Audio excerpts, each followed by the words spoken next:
Kemudian Sang Buddha membabarkan dhamma yang telah beliau ketemukan. Beliau menyanggupi dengan mengatakan, terbukalah pintu kehidupan abadi bagi mereka yang mendengar dan mempunyai keyakinan. Terimalah salam di dalam dharma. Namo Sang Hyang Adi Budaya. Namo Buddhaya. Namo Buddhaya. Selamat berjumpa kembali, bertemu kali dengan kami yang semakin hari semakin tua, ya. Atau semakin muda, ya. Semakin tua, ya. Karena semakin tua ada beberapa hal itu mengalami kelemahan, ya. Misalnya saja kelemahan karena kecapean, sehingga yang dihafal itu berkurang banyak, ya. Bahkan omong saja kesasar susur, ya. Padahal saya laki, ya, tidak nyusur loh. Kesasar susur karena kecapean, ya. Namun karena sudah janji dan sudah jadwal saya membina di sini, saya pun juga memberanikan diri, ya, untuk datang ke sini, ya. Ternyata para umat antusias sekali, ya, sekalipun kurang lebih 3 kali nanti rencana saya mau pertemuan di sini, ya, sebelum diusir tapi, ya. Itu, ya. Ya, dalam suasana yang capek akhir tahun, pengalaman saya di Surabaya beberapa akhir tahun ini banyak orang yang meninggal. Saya tiap hari itu melayani 4-5 kali, ya, sembahyang duka itu 4-5 kali dengan menggunakan bahasa Mandarin lebih banyak. Jadi salah satunya ini promosi, saya itu penyanyi Mandarin, ya. Ya, kalau lihat TikTok saya atau YouTube saya itu dominan, ya, itu pelayanan karena memang yang menjadi biku itu sangat kurang sekali. Terpaksa saya harus bisa membagi waktu. Nah, kemarin di perjalanan juga sebetulnya banyak WA, banyak pelayanan, namun karena sudah janji di sini dan saya pun berkomitmen untuk membawa umat Buddha di Banyuwangi ini, ya, saya bina, ya, sesuai dengan kemampuan saya bersama-sama dengan yang lain. Dan kedatangan hari ini saya bersama Mas Sudi sebagai NPI, ya, Pak Sudi, kemudian Ibu Sudi, ya, itu itu, ya, di samping memperkenalkan beliau-beliau di sini, kan mereka sudah di sini alias juga jadikan bulan madu, ya. Karena baru 2 bulan, ya, 2 bulan beliau-beliau itu nikah mengakhiri masa lajangnya, ya. Tadi saya juga baru tahu juga, mungkin saya karena belum pernah, ya, nikah, belum pernah pacaran, ya. Itu berdua itu lucu juga, ya, tadi itu mau tidur sendiri-sendiri, ya. Malu ternyata karena masih nikah 2 bulan itu kan, terus tanya ponakan saya tadi juga sudah lama nikahnya. Dulu saya juga seperti itu, sebetulnya malu, ya, mau tidur bersama itu, ya. Ya, yang dikhawatirkan itu enggak tidur sebetulnya itu, ya. Ya, itu untuk selingan saja. Pertama-tama saya mewakili Sangga yang bertugas di Jawa Timur mengucapkan selamat kepada yang berulang tahun hari ini, ya. Di dalam ulang tahun itu yang dominan doa dari semua umat untuk panjang umur, sehat dan bahagia. Bukan saja di kalangan umat awam, ulang tahun juga sering dirayakan di kalangan biku. Jadi biku-biku setiap tahun ada yang berulang tahun, ada yang di restoran, ada yang di wihara sendiri, ada yang di hotel. Kecuali saya, ya, kalau saya tidak mau, secara pribadi saya tuh tidak mau diulang tahun karena pertimbangan saya. Kenapa saya tidak mau diulang tahun ini? Karena tanggal ulang tahun saya itu hari penderitaannya ibu saya, ya. Itu hari tanggal penderitaannya ibu saya di saat melahirkan, ya. Iya, ada yang melahirkan tertawa-tertawa, ya. Sebagian besar kan menangis tuh, ya, gitu. Saya tidak tega, maka ini pribadi saya, maka setiap ada umat yang mau ulang tahun ini, saya alihkan mungkin kegiatan-kegiatan wihara yang lain saja yang lebih positif, misalnya asada, maga puja, mungkin itu yang perlu ditonjolkan, jangan pribadi-pribadi biku ya, itu pertimbangan saya, jangan diikuti ya, yaitu jadi atau tanggal penderitaannya seorang ibu di saat melahirkan. Lebih penting di saat ulang tahun kita sungkem kepada orang tua atau ngasih hadiah kepada orang tua, ucapan terima kasih, daripada kita harus potong kudus nyanyi-nyanyi ya, happy ya. Kemudian juga di kalangan biku berulang tahun, namun ada juga biku yang mengambil perayaan itu di saat ulang tahunnya, di saat Umpasampada, tanggal Usampada itu tanggalnya itu diulang tahun nih, dengan satu harapan bahwa mulai hari ini saya memutus arus kelahiran ya, momen sangat penting untuk memutus arus kelahiran ya. Bagi kalangan umat Buddha ya, dan juga kalangan yang lain, ulang tahun terutama anak-anak itu ternyata sangat penting sekali ya. Bahkan anak usia 2 tahun 3 tahun itu saja nagih, kadang-kadang nagih di saat ulang tahun. Saya sering ngasih tahu ponaan-ponaan saya ya, itu jangan nagih ya, kalau pas nagih itu pas ulang tua itu punya uang, kalau enggak merana sekali itu ya pas punya uang syukur, pas punya uang, kalau pas enggak kan menderita sekali. Jangan dibiasakan setiap tahun harus di ulang tahun ini harus makan-makan, harus pergi ke restoran atau rumah-rumah makan ya. Tentunya ulang tahun bisa dirayakan sesederhana mungkin ya. Apakah ada manfaatnya bagi kalangan umat Buddha mendoakan saudara yang berulang tahun? Apa ada nilai manfaatnya? Saya akan jawab berdasarkan Buddhis yang saya pelajari. Resep ini, teori ini bermanfaat, berguna bagi Bapak Ibu Saudara sekalian. Jangan sampai melakukan segala sesuatu karena mengikuti atau ikut-ikutan tanpa paham sepenuhnya nilai Buddhisnya, nilai agamanya itu seperti apa. Maka tolong Bapak Ibu Saudara sekalian diingat apa yang saya sampaikan. Nanti di akhir ceramah ada kuis, ada tebakan. Kalau yang bisa jawab tidak saya kasih apa-apa ya. Tapi diingat nanti bisa dibawa pulang pengetahuan tentang ulang tahun ini. Kenapa Bapak Ibu ulang tahun di kalangan umat Buddha juga ikut-ikutan untuk dirayakan, padahal itu tradisi dari Barat ya. Barat di sini bukan berarti Sunda, itu tidak ya. Tapi orang-orang Barat. Memang di dalam kitab suci Buddhis ada yang tertulis, ada suatu riwayat, ada seorang bayi itu diramal oleh peramal, dibawa ke orang tuanya ke peramal. Kemudian peramal itu mengatakan demikian, anakmu akan berusia 7 hari saja, seminggu saja, selebihnya akan mati. Punya anak diramal seperti itu apa enggak deg-degan ya? Pasti akan deg-degan, tidak terima. Kemudian orang tua ini sanksi itu ragu. Kemudian ketemu Sang Buddha. Setelah ketemu Sang Buddha, minta petunjuk kepada Sang Buddha. Sang Buddha, anak saya kok diramal oleh peramal usianya 7 hari saja. Apakah betul Sang Buddha? Sang Buddha mengiyakan, ya anakmu akan berusia 7 hari saja. Kemudian apakah ada Buddha untuk menolong anak saya biar usianya itu lebih panjang lagi? Ada. Bagaimana caranya Sang Buddha? Ya, anakmu ditaruh di depan, di tempat tidur, di depan pintu. Kemudian kamu ngundang biku-biku untuk memanjatkan parita-parita suci, parita pelindungan selama 7 hari 7 malam.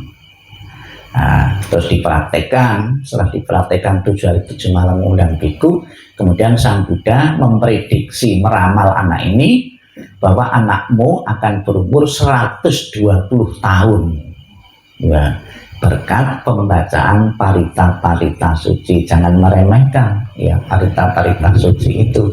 Jadi ada efek positif ya, efek positif bagi seseorang yang membaca. Lebih ideal lagi membaca paritanya itu tahu artinya. Ya, Bapak Ibu mungkin kalau kita satu persatu hafal bahasa Palinya, tapi terjemahnya ya mungkin tidak hafal. Lebih penting mana? Lebih penting kedua-duanya sebetulnya itu. Ya Palinya, ya terjemahnya. Sebab kalau cuma Indonesianya itu sembayangnya kok tidak adol,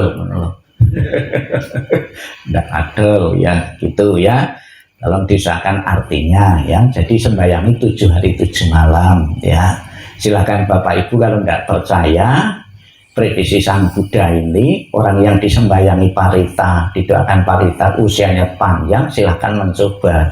Saya juga mau diundang ya. 7 hari 7 malam. Masalahnya saya mau, lainnya mau enggak gitu. Saya pernah jalani juga dulu di Bali itu. Bukan 7 hari 7 malam, itu 49 hari, setiap hari berdoa 7 kali ya. Itu sudah berapa itu sembahyangnya itu, sampai mulutnya itu meniren gitu. Karena baca bahasa Mandarin itu baik saja guru ya. Buddha pengobatan, Buddha panjang umur ya, itu ada di Buddha itu ya. Itu jadi Bapak Ibu Saudara sekalian, bacalah rutin Saparita, akan membawa efek positif bagi Bapak Ibu Saudara sekalian, baik membaca untuk dirinya maupun membaca untuk orang-orang lain ya. Lebih-lebih bacalah kepada orang-orang lain yang kamu musuhi ya, bukan yang kamu cintai. Kalau orang kamu cintai, semua umat beragama bisa ya itu, tapi yang kamu benci belum tentu. Sapi sata bawantu sukitata, kecuali orang saya benci ya. Kita tidak mengharapkan orang yang kita benci itu bahagia, mengharapkannya orang menderita terus ya gitu. Nah, berarti seperti itu belum siswa Sang Buddha ya. Sapi sata bawantu sukitata. Jadi ada efek positifnya bagi seseorang yang membaca parita suci itu. Kemudian yang kedua, kenapa seseorang mempunyai umur panjang atau panjang umur? Di samping doa, yang kedua, selalu menghargai kehidupan, menghormati kehidupan. Bagaimana menghargai kehidupan? Ya, ada ungkapan-ungkapan dari orang lain yang saya serap, itu sebuah kebijaksanaan.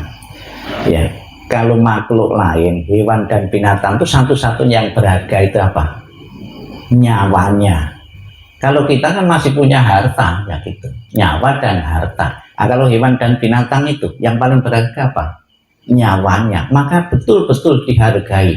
Jangan setiap melihat makhluk-makhluk hidup yang menjengkelkan, yang merugikan kita, menurut perhitungan kita langsung dimatikan. Nyamuk dimatikan, lalat dimatikan, lampu dimatikan. Ya, itu ya. Karena mereka pun juga mengharapkan kebahagiaan. Sang Buddha mengatakan seseorang yang menghargai kehidupan, salah satu efek positif adalah berusia panjang. Ya, itu. Jangan model membunuh. Kalau model membunuh itu kan ilmu kebinatangan. Mau hidup saja, ya, mau bertahan saja harus membunuh. Sekarang polanya harus diganti. Apakah dengan tidak membunuh saya bisa bertahan, bisa hidup? Pertanyaan itu. Kalau hewan dan binatang kan karena dominan kebodohannya. Ya, sebetulnya hewan binatang pun bisa hidup. Harimau bisa hidup, makan rumput juga bisa, makan buah juga bisa. Ya, tapi kan kebodohannya lebih dominan. Kita sebagai umat Buddha diberi kebijaksanaan untuk memilih. Ya. Maka besok pagi ada kegiatan function. Apa efek dari function? Menghargai kehidupan. Kalau pada umumnya orang berpikir itu melihat lele dumbo, lihat pecel lele, itu berpikir untuk menikmati, untuk memakan. Kita berpikir untuk melepas. Ya, bisa atau enggak? Ya, sebagai umat Buddha, apakah kita hanya pandai sapisata bawantu sukitata saja? Dalam prakteknya itu kurang. Ya, saya kalau di rumah, keluarga saya, ponak-ponakan saya itu ada yang kebanyakan non Buddhis. ya. Di kolam itu di depan rumah itu ada kolam. Itu ponan saya kadang-kadang mancing di situ. Kalau saya marah-marah kan juga salah, biku kok marah-marah gitu ya. Kemudian saya ngasih tahu saja, nggak usah mancing, beli saja kalau mau makan ikan gitu. Ponan saya kasih tahu gitu. Terus dulu waktu mau selamatan itu kan harus menyembelih ayam kan gitu ya. Nah, saya kadang-kadang ibu saya itu juga nyuruh juga membunuh itu ya. Terus saya tidak mau juga, akibatnya tetangganya yang disuruh itu. Karena saya tidak mau. Ya, ya. Terus sekarang mending ada selamatan sekarang ayam sudah dijual dalam bentuk daging tapi sudah mati. Itu membantu sekali. Gitu. Ya, sekalipun sebetulnya umat Buddha itu boleh makan daging dan ikan tapi tidak boleh membunuh. Bagaimana caranya mendapatkan daging dan ikan tanpa membunuh? Harus bekerja sama dengan orang lain. Guyonannya itu gitu, bekerja sama dengan orang lain. Yang menyuruh orang yang mau membunuh, itu kan kerjasama dengan orang lain. Tapi Bapak Ibu, apabila mau selamat karena kondisi lingkungan yang belum memungkinkan, beli saja, jangan membunuh sendiri. Itu mengurangi efek negatif bagi kita. Umur kita akan panjang dan juga tidak berpenyakit kalau orang tidak pernah menyakiti makhluk-makhluk hidup. Ya, sebab makhluk yang kita sakiti tidak berharap akan menerima kesakitan-kesakitan. Ya, ada lagi yang membunuh sapi. Pernah saya membaca itu. Ini keluhan sapi, ya, keluh. Sapinya mengeluh, ya. Tenaga saya sudah dikuras, susu saya sudah diperas, gitu loh, gitu. Kemudian darahnya juga diambil, biarlah saya mati dengan wajar. Ada doa sapi seperti itu. Nah, doa sapi itu tak saya dengar, cuma saya baca itu, ya, di sebuah tulisan itu. Ya, jadi menghargai kehidupan akan berefek memperoleh usia yang panjang, ya, dengan latihannya umat Buddha dengan fangsen itu, ya. Fangsen pun juga harus bijaksana juga, ya. Nanti besok saya jelaskan, jangan sampai besok tidak ada datang, ya. Ya, penjelasannya besok, kalau saya jelaskan sekarang besok tidak datang lagi. Ya, besok jam 1 rencana, ya, kita akan praktek fangsen. Yang fangsen ternyata antusias sekali, bukan saja umat di sini, bahkan seluruh Indonesia saya share itu. Hari yang terakhir kemarin ada saja yang itu. Bante, kalau fangsen itu orang hidup atau boleh enggak nama arwah itu? Boleh, saya perbolehkan nama atas nama arwah. Orang-orang yang kenal saya yang baru saja meninggal keluarganya ada juga yang ikut itu, ya. Jadi besok adalah praktek fangsen, praktek cinta kasih. Kemudian yang kedua, orang yang mempunyai umur panjang diakibatkan. Yang ketiga, sering berbagi makanan, sering memberi makanan. Memberi makanan, mungkin yang anak kecil memberi susu, ya, memberi makanan bergizi, ya, seperti Prabowo itu, ya, presiden sekarang itu kemungkinan kelahirannya akan datang besok itu umur panjang karena suka memberi makan gratis, ya. Gratis lagi loh, ya. Ada sebuah wihara itu jualan, ya, jualan warung namanya itu, ya. Itu laris, setiap nasinya itu laris semua. Ternyata ada resepnya itu, ditulisi kerombongnya itu warung gratis. Ya, itu. Nah, dicoba Bapak Ibu, bukan laris. Gitu.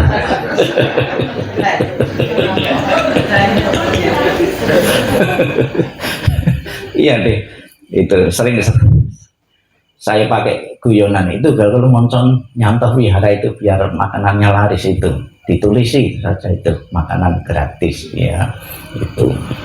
Ya, itu juga menggratiskan orang. Jadi suka memberi makanan itu, lebih-lebih memberi makanan orang yang dalam keadaan kepepet sekali kelaparan. Contohnya memberi makan biku. Biku kita tidak bekerja, kan? Iya, itu kepepet itu kalau dikasih makan itu ya. Berdasarkan pengalaman ya, ternyata yang ngasih makan saya itu bukan hanya umat Buddha, yang lain pun ngasih ya. Saya pernah mau pembinaan di desa waktu itu ya, loh ini mau kenal umat Buddhanya itu kenal dengan salah satu pengurus wihara. Loh Bapak ini Pak Biksu ini mau ke wihara sana itu nih Pak itu. Iya, saya makan di situ, makan suruh bayar separuh ya.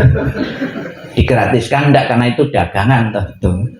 Itu kan sudah berdana itu bayar separuh itu. Di samping makanan memberi tumpangan itu juga pernah juga ya. Saya mau masuk mau ke lobi hotel itu mau bayar. Oh, ini Pak Biksu ya itu. Enggak usah bayar Pak, enggak usah bayar itu. Ada juga yang ngojek ya. Dulu waktu pembinaan waktu jadi sama mau ngojek itu enggak mau dibayar juga. Itu berarti dia telah membantu ya para biku di dalam syiar agama ya, makanan, tempat tinggal ya itu. Kemudian Bapak Ibu di samping memberi makanan sering membesuk orang sakit ya. Teori ini saya dapatkan di Buddhis, belum saya dapatkan di agama lain malam itu. Orang yang sering membesuk orang sakit itu akan berusia panjang. Ceritanya demikian, ada seseorang jatah usianya sudah habis, jatah usianya kan didatangi malaikat. Ketika didatangi malaikat di rumahnya itu orangnya sedang pergi membesuk orang sakit, kan tidak jadi ditunda.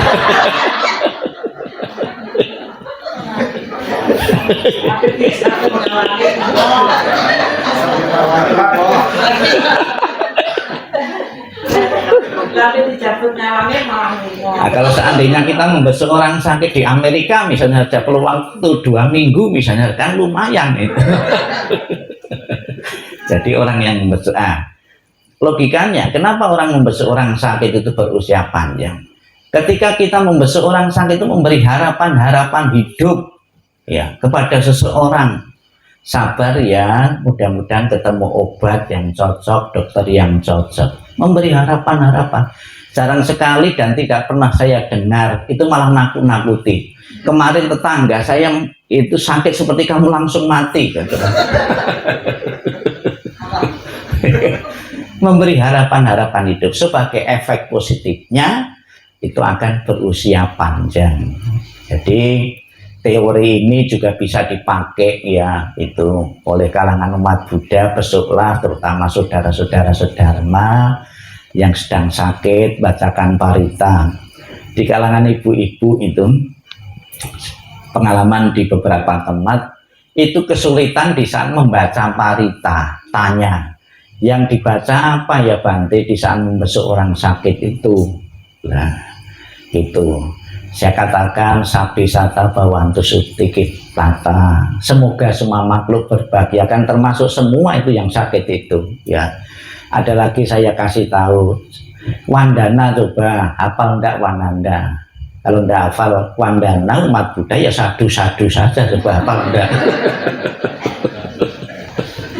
Ya.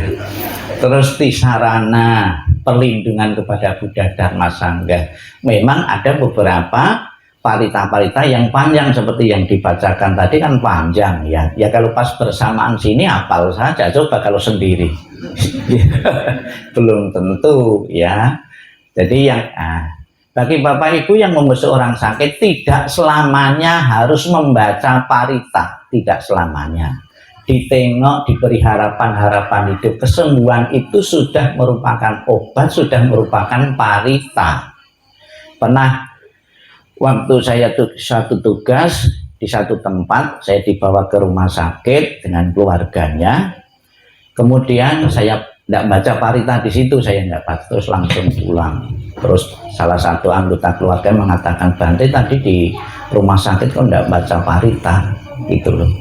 Dia kan mengharapkan membaca parita, saya justru tidak saya baca parita karena saya punya pikiran memprediksi kamu kan mengharapkan setelah dibacakan parita akan sembuh loh ya. Justru enggak, nanti agamanya atau saya dikambing hitamkan. Itu ternyata paritanya tidak manjur, bikunya tidak ampuh.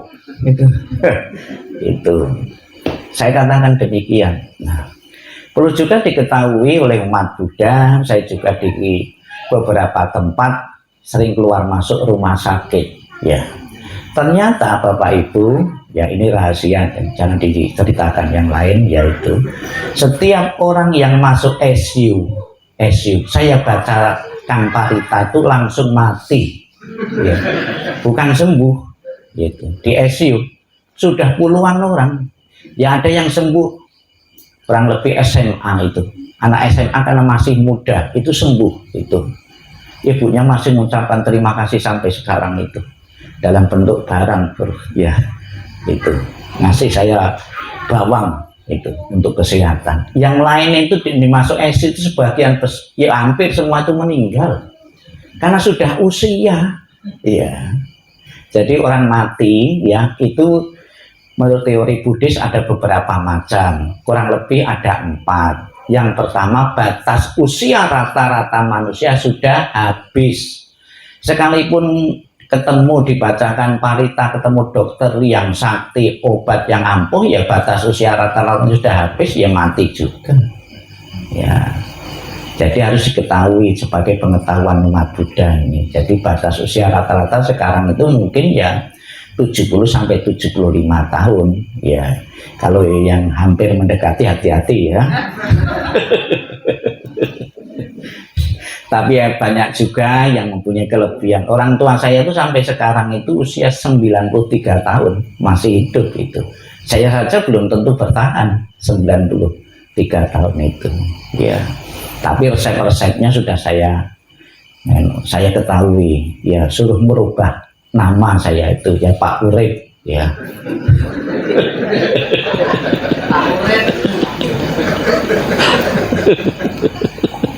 Ya kalau mati pun sudah Pak Urip juga.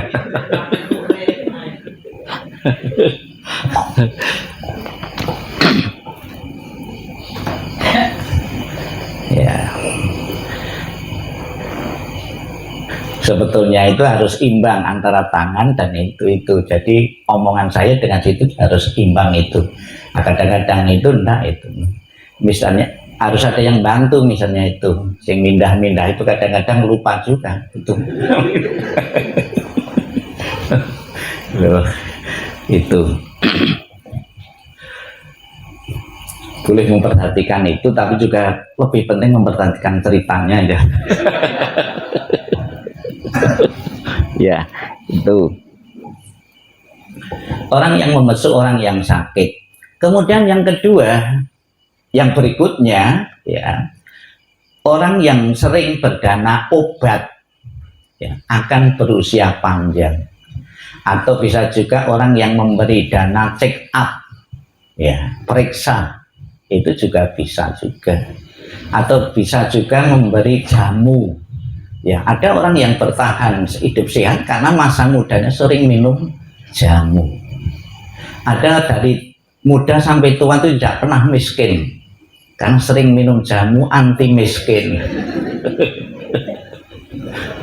Ada itu. Karena saya pernah tugas di Kalimantan, ya di sana kan ada obat bajakah, obat kanker gitu. Saya sudah beberapa orang itu yang minta itu. Saya kenal sana, setiap ada yang minta tak kasih obat gratis. Dan bukan cuma umat Buddha, agama lain pun juga kalau minta bajakah itu ya. Jadi orang suka minum obat, maka di dalam Katina itu ada beberapa umat itu berdana 4 kebutuhan pokok, salah satunya obat-obatan. Namun lebih efektif, ya lebih berdaya guna, ternyata obatnya dalam bentuk uang, jangan dalam bentuk obat yang asli. Ya, sebagian saya bawa itu nanti habis kebaktian Bapak itu siapa Bapak Ibu, ya itu ada obat masuk angin, antangin, ya sebetulnya saya punya resepnya juga biar Bapak Ibu enggak masuk angin itu, ya ditulisi yaitu apa, angin dilarang masuk gitu. Atau kalau sudah telanjur untuk menghilangkannya itu bersiul, ya itu. Singsot, ya itu juga bisa menghilangkan angin, ya. Nah, sekarang tes, ya bukan sekedar berburu tapi ada tesnya, ya. Apa saja penyebab orang usia panjang? Ayo, bukan sekedar. Ya umat Buddha kan sering meditasi untuk mengingat kelahiran yang lalu, ya toh. Masa belum ada 1 jam sudah lupa. Ya, sering menjenguk orang sakit, ya, terus memberi obat-obatan, memberi makan. Kalau narkoba gimana Bu? Obat-obatan. Ya tidak membunuh. Terus apalagi ada 5 tadi. 5 Pancasila Buddhis apa enggak? Ya, sebagai sangu pulang, yang pertama berdoa. Efek dari doa dan parita itu ada efeknya, akan berumur panjang. Kemudian berdana makanan, menjenguk orang sakit, kemudian berdana obat-obatan. Ya, sudah 5 belum? Kurang 1. Tidak membunuh, menghargai kehidupan, ya. Itulah Bapak Ibu sekalian yang saya sampaikan. Mungkin ada pertanyaan 1 atau 2 untuk melengkapi rangkaian pertemuan ini. Sudah jam berapa, Mas? 8:30. Ya, 8:30 ya.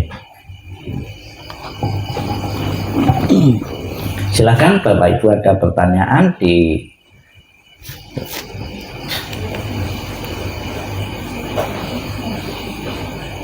Kesempatan ini, Bali Su rayakan upacara tumpuk kandang untuk ratusan satuannya pada hari Sabtu 11 Januari 2014. Tumpuk kandang yang jatuh pada hari ini untuk mengembangkan rasa kasih sayang dan penghormatan kepada semua ciptaan Tuhan Yang Maha Esa, khususnya untuk satwa. Bali Su secara rutin melaksanakan ritual upacara tumpuk kandang dengan tujuan untuk memohon keselamatan seluruh satwanya. Satwa yang diupacarai meliputi satwa jinak seperti burung hingga satwa buas seperti singa atau harimau.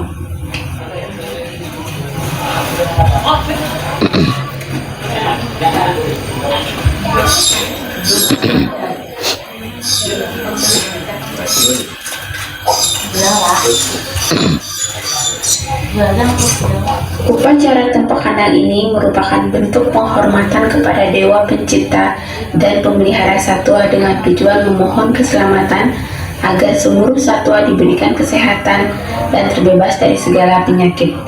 Perayaan hari suci ini juga berkaitan dengan konsep Trihitakarana yang sesuai dengan ajaran Palemahan, yaitu hubungan manusia dengan alam sekitar, khususnya satwa.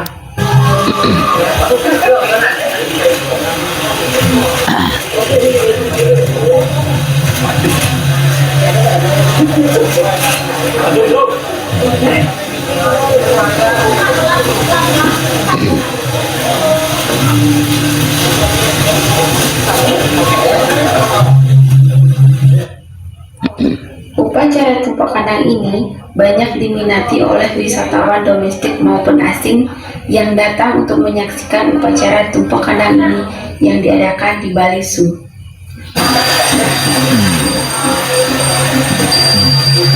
Bali Su setiap 6 bulan sekali merayakan ritual upacara tumpuk kandang yang bertujuan untuk memohon keselamatan untuk seluruh satwa yang ada di Bali Su. Sebenarnya ritual upacara tumpuk kandang ini ditujukan kepada seluruh satwa yang ada di Bali Zoo, tapi untuk perayaannya kami hanya mengambil beberapa binatang sebagai simbol untuk upacara. Harapannya apa? Harapannya apa? Harapannya kita memohon keselamatan agar binatang tetap sehat, agar terbebas dari segala penyakit dan bisa hidup berdampingan dengan sesamanya. Ada berapa jenis Bu binatang yang diupacarai hari ini? Untuk hari ini sebenarnya kita mau mengupacarai semua binatang yang di Bali Zoo, tapi sebagai simbol saja kita mengambil ada 5 binatang. Apa saja? Kita ada gajah, ada binturong, ada buaya, siamang, dan juga tiger. Semua binatang, terutama yang ada di Bali Zoo ini, terus supaya salah satu dibikinkan upacara tumpak uye atau tumpak kandang. Tujuannya untuk keselamatan binatang yang ada di seluruh Indonesia, terutama di Bali Zoo ini. Semoga keselamatan semua itu yaitu untuk menyembah Ida Batara Sangyang Tareyangon atau Sangyang Pasupati. Itu tujuannya utama. Bali mengabarkan. Jadi itu salah satu agama lain juga menghargai tentang kehidupan. Itu caranya tumpeng kandang kalau di umat Buddha menghargai kehidupan dengan fangsen. Fangsen ini juga harus bijaksana, tidak boleh sembarangan, ya. Sebagian saya bocorkan pada malam hari ini, ya. Jadi pernah juga ada seseorang, ada umat Buddha di rumahnya itu ada ular kobra. Ya, ular kobra, kemudian ada saran seorang bante, ketua wihara, Pak, dilepas di wihara saja, itu, ular kobranya itu. Ya. Waktu itu saya keluar dari kuti melihat umat melepas ular kobra di halaman wihara. Saya marah-marah, masa ular kobra dilepas di tempat baik, orang banyak gini, kalau sampai gigit orang gimana?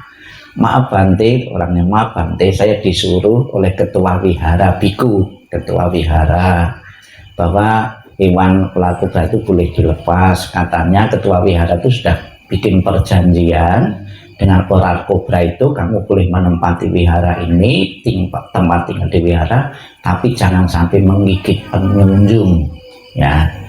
Terus pertanyaan saya, masalahnya itu perjanjiannya itu tertulis atau enggak?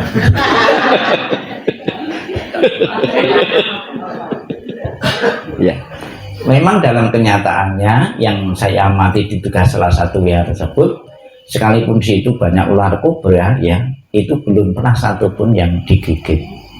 Karena mungkin ada beberapa biku yang punya kemampuan bisa bikin perjanjian dengan ular itu.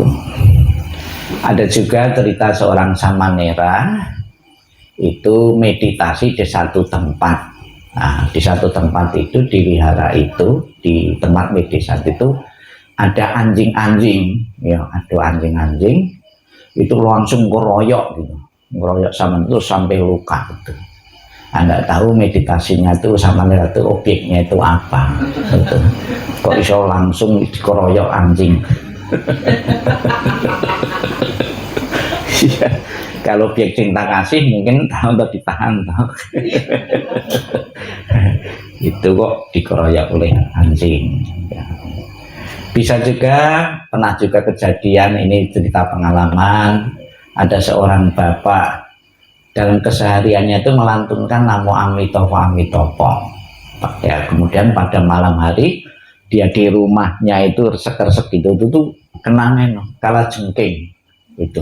Melantunkan Amitopo malah kena kalak jengking, ya. Ada kemungkinan ini mempercepat karma buruk, ya. Apa yang kita lakukan bisa mempercepat karma baik juga karma buruk juga, pematangan karma. Ada juga orang pabrik, ya, habis dibacakan parita doa itu terbakar pabrik itu. Ada mahasiswa kapan hari juga cerita, ya, sorenya itu beli sepeda motor, diberkati, di blessing, paginya sepeda motornya hilang. Ya, ya, mematangkan karma buruknya. Pernah juga ada seorang pengurus wihara ingin memperluas wiharanya. Nah, kebetulan tanah sebelahnya itu mau dijual, tapi uang wihara itu tidak cukup. Bagaimana bisa membeli tanah sebelah itu? Ya. Jadi pihak wihara itu sama neranya itu, sama nerinya itu membuat air tapeju.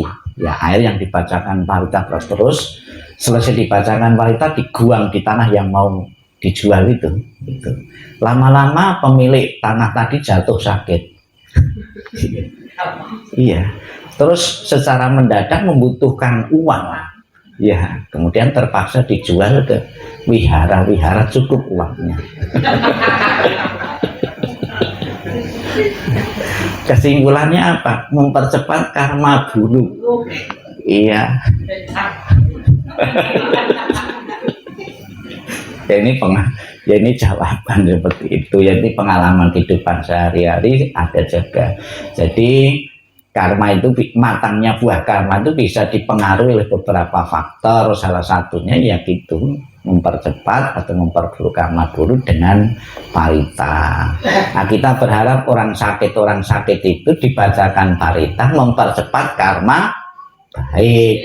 Tapi dalam kenyataannya di SU, kalau di SU itulah mempercepat karma buruk, cepat mati.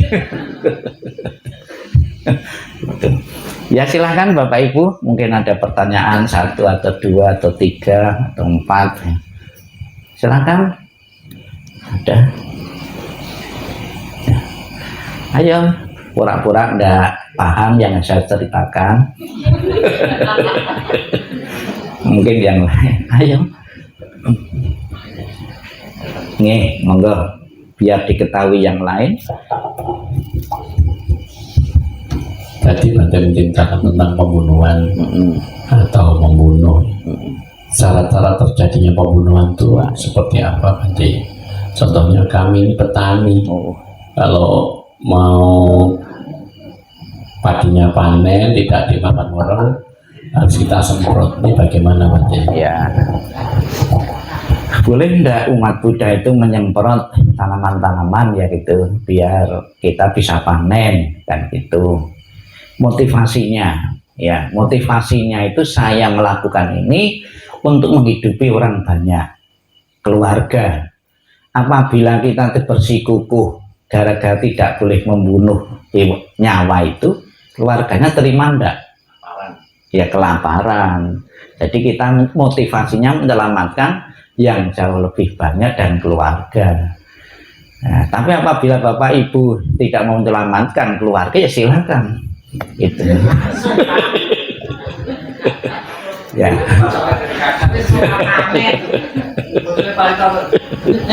Ya.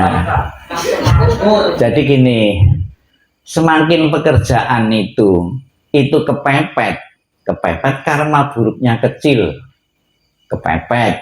Tapi jangan mepet-mepet. Ya.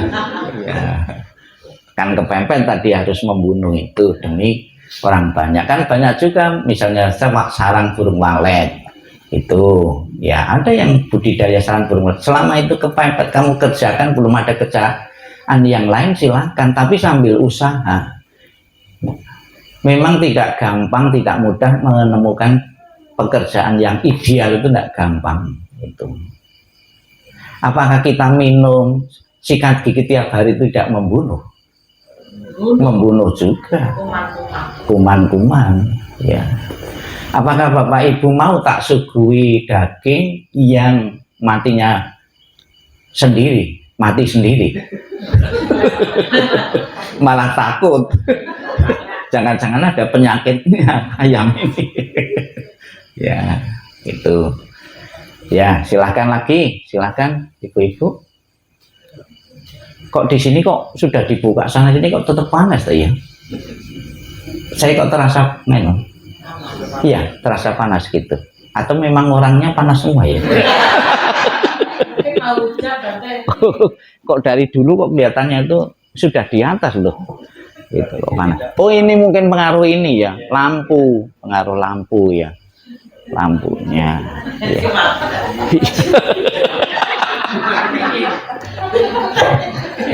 Oh ini kan lampu gini itu biasa untuk ngeno apa itu netes ya ya. Iya. Ayam. Iya ayam biasa untuk pelihara ayam untuk menghangatkan. Atau ini ayam kampung semua nih. Ya silakan Bapak Ibu? Yang di rumah itu tante, yang di rumah itu ada tikus. Tikusnya tuh makan apa aja. Iya. Terus ada obat. Oh ya, diobati ya. Bagaimana caranya tikusnya pergi tanpa menimbulkan kematian gitu? Memelihara kucing coba. Ada juga Bapak Ibu memang dilema. Saya sendiri seorang tikung. Kadang-kadang makanan di meja itu ada semut. Ya semut kan gitu. Tapi saya juga tidak ingin membunuh. Bagaimana untuk menghindarkan semut itu? Makanan itu yang penuh semut itu tak masukkan kulkas. Yang membunuh kan kulkas.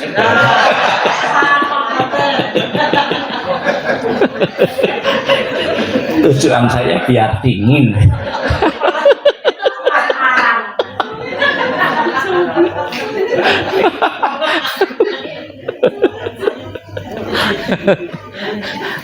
Nah, mau dilepas itu nanti ada makanan lagi juga pasti makan lagi ya. Ya sebetulnya kita tuh kadang-kadang melakukan pembenaran ya, karena tidak ada rasa cinta kasih sayang yang universal, kita melakukan pembenarkan. Sebetulnya banyak cara-cara untuk menyelamatkan makhluk hidup itu ya. Sudah gitu penjelasannya, pembenaran. Nah, udah kan.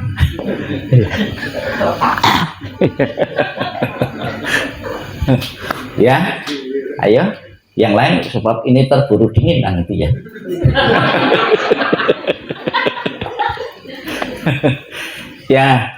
Ya saya terima kasih. Jadi tidak selamanya ulang tahun itu harus dalam bentuk tumpeng nasi terus kue seperti ini kan, ini malah dimakan kan. Iya. Kalau nggak habis dibawa pulang. Ya. Syukur dikasih mentahannya nanti.